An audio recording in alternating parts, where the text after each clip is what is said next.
जय माता की। चैत्र नवरात्रि का आरंभ इस साल रविवार से हो रहा है, यानी कि इस साल माँ दुर्गा हाथी पर सवार होकर धरती पर आएंगी। माँ दुर्गा का हाथी पर सवार होकर आना बहुत ही शुभ संकेत माना जाता है। ऐसा होने से धन धान्य में वृद्धि होती है और देश की अर्थव्यवस्था में सुधार होता है। माँ दुर्गा हाथी से आएंगी और 6 अप्रैल रविवार को समापन होने पर हाथी से ही प्रस्थान करेंगे। यह बहुत ही शुभ संयोग है। इस शुभ अवसर पर माँ दुर्गा की मन से पूजा करने पर आपकी हर मनोकामना सिद्ध हो सकती है। पूरे नवरात्रि माता की कृपा पाने के लिए दुर्गा सप्तशती, दुर्गा चालीसा, बीज मंत्र का जाप, देवी पुराण आदि का पाठ करने से सुख व समृद्धि की प्राप्ति होती है। घट स्थापना हेतु शुभ मुहूर्त रहेगा। दिनांक 30 मार्च 2025 को सुबह 6:13 से और 10:22 तक और अभिजित मुहूर्त रहेगा मध्याह्न यानी दोपहर में 12:07 से 12:55 पर आप कलश स्थापना करें, क्योंकि चैत्र नवरात्रि में कलश स्थापना अति शुभ फलदायक है। कलश में ही ब्रह्मा, विष्णु, रुद्र, नवग्रहों, सभी नदियों, सागर, सरोवरों, सातों द्वीपों, 16 मातृकाओं, 64 योगिनियों सहित सभी देवी देवताओं का वास होता है। इसलिए विधि पूर्वक कलश पूजन स्थापना करने से सभी देवी देवताओं का पूजन हो जाता है। नवरात्रि में कलश स्थापना का खास महत्व इसलिए है, इसकी स्थापना सही और उचित मुहूर्त में करनी चाहिए। ऐसा करने से घर में सुख समृद्धि आती है और खेतड़ी आदि बढ़िया तरीके से आप बीजे। माता की कृपा आप पे बनी रहे। आरोग्य पाना चाहते हैं तो नवरात्रि के प्रथम दिन से लेकर अंतिम दिन तक कभी भी गाय का घी ला करके घर में रखें। नंबर 2, अपना घर अगर चाहते हैं तो मिट्टी का छोटा सा घर लाकर पूजा स्थल में रखें। अगर विदेश यात्रा करना चाहते हैं तो पताका, ध्वज, परचम खरीद कर 9 दिनों तक पूजा करके और 9 दिनों के बाद मंदिर में उसको दे दें। आर्थिक उन्नति के लिए शुभ सामग्री लाकर रखें। नौकरी में पदोन्नति चाहते हैं तो नारियल लाकर घर में रखें और नवमी के दिन मंदिर में चढ़ाएं। आकर्षण बढ़ाना चाहते हैं तो सुगंध, अगरबत्ती आदि लाकर घर में रखें। सफलता चाहते हैं तो नवरात्रि के दिन मोली खरीद कर लाएं, उसको 9 गांठ लगाएं, देवी को अर्पित कर दें और बाद में वो मोली अपने पास हमेशा रखें। कार्य सिद्धि प्राप्ति होती है। अपार धन संपत्ति के लिए इन 9 दिनों में किन्नर से पैसा लेकर तिजोरी या पर्स में रखें। सौभाग्य में वृद्धि के लिए सुहाग श्रृंगार सामग्री अपने पास रखें और माता को, काली को बाद में अर्पित कर दें। आइए नवरात्र में वास्तु के मुताबिक किस तरह से पूजा करें, उसका क्या फल है वो भी जान लेते हैं। इस बार अगर आप नवरात्रि के त्यौहार को वास्तु के संग मनाएंगे तो सोने पे सुहागे वाली कहावत पूरी हो जाएगी। आपको ध्यान क्या रखना है कि दिशा के मुताबिक माता के 9 दिनों की पूजा करनी है। देखो, नवरात्र तो जहाँ पे स्थापना कर दी है वहाँ पे स्थापित है ही हैं, लेकिन विशेष मंत्र जाप आपको इन दिशाओं में करना चाहिए। इस बार अगर आप नवरात्रि के त्यौहार को वास्तु के संग मनाएंगे तो सोने पे सुहागे वाली कहावत चरितार्थ होगी। आपको ज़्यादा कुछ नहीं करना, बस देवी माँ के रूपों के अनुसार ही उनकी दिशा में अगर आप उपासना करते हैं तो फल हजारों गुना बढ़ जाता है। आइए जानते हैं वास्तु के मुताबिक देवी माँ की पूजा अर्चना किस दिशा में करें। देखिए, प्रथम नवरात्रि जब आए तो प्रथम नवरात्रि के दिन प्रथम नवरात्रि माँ शैलपुत्री अर्थात पर्वत की पुत्री माँ पराम्बा दुर्गा जी की प्रथम शक्ति माँ शैलपुत्री है, जो साक्षात धर्म स्वरूपा हैं, क्योंकि प्रथम धर्म को ही उत्पन्न किया जाता है। माँ शैलपुत्री जी की आराधना से धर्म सुस्थिर होता है तथा घर पर धार्मिक वातावरण बनता है। धर्म स्वरूपी माँ बैल की सवारी पर पधारती हैं। बैल साक्षात धर्म ही है, अतः इनकी उपासना दक्षिण पश्चिम के मध्य में उत्तम होती है। प्रथम नवरात्रि के दिन माँ शैलपुत्री के चरणों में गाय के शुद्ध घी को अर्पित करने से आरोग्य की प्राप्ति होती है और ओम शैलपुत्री नमः इस मंत्र का जाप करना चाहिए। दूसरे नवरात्रि के दिन माँ ब्रह्मचारी की पूजा की जाती है। माँ ब्रह्मचारिणी माता की योग शक्ति है या मंत्रों की अधिष्ठात्री देवी है। इनके हाथों में अस्त्र शस्त्र कुछ नहीं है, मंत्र शक्ति से ही ये जल अभिमंत्रित करके दुराचारी यों को नष्ट करते हैं। और अगर हमें एंग मंत्र का उच्चारण करते हैं उत्तर पूर्व दिशा में अगर आप ये मंत्र जप करें तो मन में शांति होती है, मस्तिष्क में शांति होती है और शक्कर का भोग लगा करके भगवती को दें और घर के सभी सदस्यों को वो प्रसाद दें, इससे आरोग्य और आयु की वृद्धि होती है। तीसरा नवरात्र है माँ चंद्रघंटा का। चंद्रघंटा की आराधना करते समय आप एक ये बात ध्यान रखिए, माँ चंद्रघंटा, इनके मस्तक पे घंटे का आकार का अर्धचंद्र है। यह देवी नाद, ब्रह्म, ओम और स्वर यानी नाड़ी, इड़ा, पिंगला और सुषुम्ना की अधिष्ठात्री देवी है। महिषासुर के वध के समय माँ चंद्रघंटा के घंटे की ध्वनि मात्र से ही महिषासुर की आदि सेना नष्ट हो गई थी। जो साधक इनकी आराधना करते हैं वे साहित्य, संगीत, कला में परिपूर्ण होते हैं। इनका चक्र अनाहत है। इनकी आराधना दक्षिण पूर्व दिशा में करने से इस क्षेत्र में जो लोग रुचि रखते हैं वो दक्षिण पश्चिम में इस मंत्र का जाप करें। मंत्र इस तरह है, ओम क्लीम। तृतीय नवरात्रि के दिन दूध या दूध से बनी हुई मिठाई, खीर का भोग माँ को लगा करके घर में वो प्रसाद सभी को खिलाएं। चौथे दिन, नवरात्रि का जो चौथा दिन है, चौथा रूप वो माता का कुष्मांडा रूप है। माँ कुष्मांडा सृष्टि के सृजन हेतु चतुर्थ रूप में प्रकट हुई। इनके उदर यानी पेट में संपूर्ण संसार समाहित है। माँ कुष्मांडा संपूर्ण संसार का भरण पोषण करती हैं।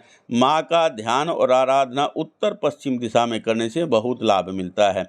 जिस निवास स्थान पर घर में माँ की आराधना होती है उस घर में धन, धान्य, अन्न की कभी कमी नहीं होती। इसके साथ ही भक्तों को आयु, यश, बल तथा आरोग्य के साथ सभी सुखों की प्राप्ति होती है। माँ की कृपा प्रसाद प्राप्त करने के लिए साधकों को इस मंत्र का उच्चारण करना चाहिए। मंत्र है ओम श्रीम। माँ दुर्गा के चौथी नवरात्रि के दिन मालपुए का भोग लगा करके मंदिर में ब्राह्मणों को दे। इससे बुद्धि में विकास होता है और बल बढ़ता है। पांचवें नवरात्रि के दिन क्या करें? पंचम नवरात्र स्कंद माता यानी स्वामी स्कंद कुमार कार्तिकेय जी की माता स्कंद माता अपने पुत्र के नाम से जानी जाती है। देखिए, जो कार्तिकेय जी हैं वो स्कंद माता के द्वारा पालित हैं। कार्तिकेय जी का लालन पालन इन्होंने ही किया था।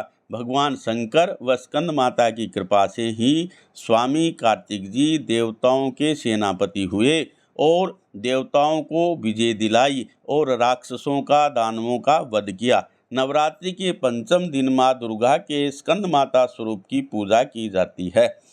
स्कंद माता तेज, शौर्य, वीरता एवं वात्सल्य की अधिष्ठात्री देवी हैं। संतान प्राप्ति के लिए स्कंद माता की पूजा पूर्व और उत्तर और पूर्व में करने से संतान के सुख से जो वंचित दंपति हैं उनको संतान सुख की प्राप्ति होती है और जिनकी संतान बिगड़ी हुई है संतान, उनको अच्छी बुद्धि आ जाती है। कृपा प्रसाद प्राप्त करने के लिए साधकों को इस मंत्र का उच्चारण करते हुए बोलना चाहिए, या देवी सर्वभूतेषु माँ स्कंद माता रूपेण संस्थिता नमस्तस्यै नमस्तस्यै नमस्तस्यै नमो नमः। इस तरह से स्कंद माता की ये पूजा आप करें। षष्ठ नवरात्र यानी छठा नवरात्र माँ कात्यायनी की पूजा की जाती है, जो शक्ति का एक रूप माना जाता है। इनकी 4 भुजाएं हैं, हाथों में तलवार रहती है। माँ कात्यायनी के बारे में पुराणों में कहा गया है कि ऋषि कात्यायन के नाम पर ही उनका षष्ठम रूप का नाम कात्यायनी देवी पड़ा। यह यज्ञों हवन की रक्षक है तथा अन्न और धन की अधिष्ठात्री देवी है। इनकी आराधना करने से 6 सुख मिलते हैं, जो इस प्रकार से हैं। नंबर 1, धन का आगमन होता है, साधक निरोग रहता है, मनचाह और मीठा बोलने वाला जीवन साथी मिलता है, संतान आज्ञाकारी होती है, साधक को अपने ज्ञान से धन लाभ मिलता है, जिन कन्याओं के विवाह में रुकावट होने शीघ्र वर मिलता है। माँ की कृपा प्राप्त करने के लिए साधकों को इस मंत्र का उच्चारण दक्षिण पूर्व दिशा में करना चाहिए। मंत्र है ओम क्लीम कात्यायनी नमः। नवरात्रि के छठे दिन माँ को शहद का भोग लगाएं, जिससे आकर्षण शक्ति की वृद्धि होती है। आइए, सप्तम नवरात्र के दिन यानी काल रात्रि का नवरात्र है ये। सप्तम नवरात्र माता काल रात्रि की पूजा होती है। माँ दुर्गा की 7वीं शक्ति का नाम काल रात्रि है। इन्हें महारात्रि, एक वीराकाल रात्रि, कामदा भी कहा जाता है। ये तमोगुणी और सतोगुणी 2 रूप में है। असुरों का अंत करने के लिए ये तमोगुणी है और भक्तों पर विशेष कृपा करने के लिए ये सतोगुणी। इनके हाथ में चंद्रहास, खड्ग आदि हैं। माँ काल रात्रि ऊपरी बाधा, टोना, टोटका, जादू टोना आदि को दूर करने के लिए ये पराशक्ति है। इनका मंत्र ऐं ह्रीं क्लीं काल रात्रि नमः। इस मंत्र का जाप आप दक्षिण दिशा में करें। इससे करने से लाभ मिलेगा और गुड़ का भोग लगाने से आरोग्य की प्राप्ति होगी। अष्टम जो नवरात्र है वो है महागौरी। नवरात्रि के 8वें दिन दुर्गा अष्टमी को समर्पित है। माँ दुर्गा जी की 8वीं शक्ति का नाम है महागौरी। यह अष्टम सिद्धि है, सभी शक्तियों का समन्वय इन्हीं में हुआ। इनको अनिमा, लघिमा, गरिमा, प्राप्ति, पराक्रम, इशित्वम, वशित्वम यानी अष्ट सिद्धि इनको प्राप्त हैं। दाम्पत्य जीवन की अधिष्ठात्री देवी हैं, आयु आरोग्य को देने वाली देवी हैं।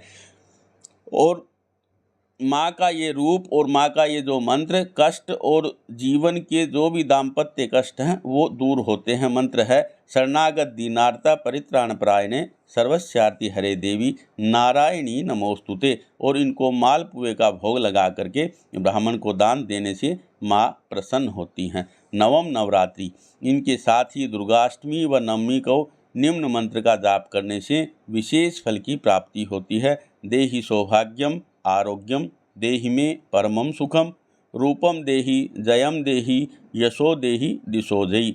नवमी के दिन तिल का भोग लगाकर ब्राह्मणों को दान दे, इससे मृत्यु भय से राहत मिलती है। साथ ही अनहोनी होने की घटनाओं से बचाव होता है। और माता से प्रार्थना करें कि माता रूपम देहि, मेरे को सुंदर स्वास्थ्य दो, रूप दो। जयम देहि, मेरी हमेशा जय करो। यशो देहि, और मेरा यश चारों तरफ बढ़ाओ। और द्विषो जहि, द्विषो यानी जो मेरे से शत्रुता रखते हों या मेरे कोई शत्रु हैं उनका आप हनन करो, उनको दूर करो। इस तरीके से अगर नवरात्रों की आप ये पूजा अर्चना वंदना दिशा के मुताबिक करते हैं तो घर का वास्तु दोष तो दूर होगा ही होगा, साथ में माँ की विशेष कृपा आपको प्राप्त होगी। और इसी कामना के साथ ये चैत्र नवरात्र का आप समय पे घट स्थापन कीजिए और विधिवत माता की पूजा अर्चना वंदना कीजिए। इससे सिद्धिदात्री देवी आपको सभी तरह की सिद्धि प्रदान करेंगी। आपके जीवन में सुख संपदा की वृद्धि हो, धन धान्य की वृद्धि हो, आप हमेशा निरोगी रहें और आपके जीवन में किसी तरह का कोई कष्ट न हो। इसी कामना के साथ नवरात्र और नए संवत्सर की आपको बहुत बहुत बधाई, शुभकामना। प्रिय दर्शकों, ये हमारा चैनल आप इसको सब्सक्राइब तो कर ही लिए होंगे या कर लेना, और वीडियो को लाइक ज़रूर किया करो और दूसरों को शेयर भी कर दिया करो ताकि ये जानकारी सभी तक पहुँचे। इसी आशा के साथ ये नवरात्र से संबंधित यथामति जो भी ज्ञान था वो आपको थोड़ी सी जानकारी दी है, इससे आप लाभ उठाएंगे और माता रानी की विशेष कृपा का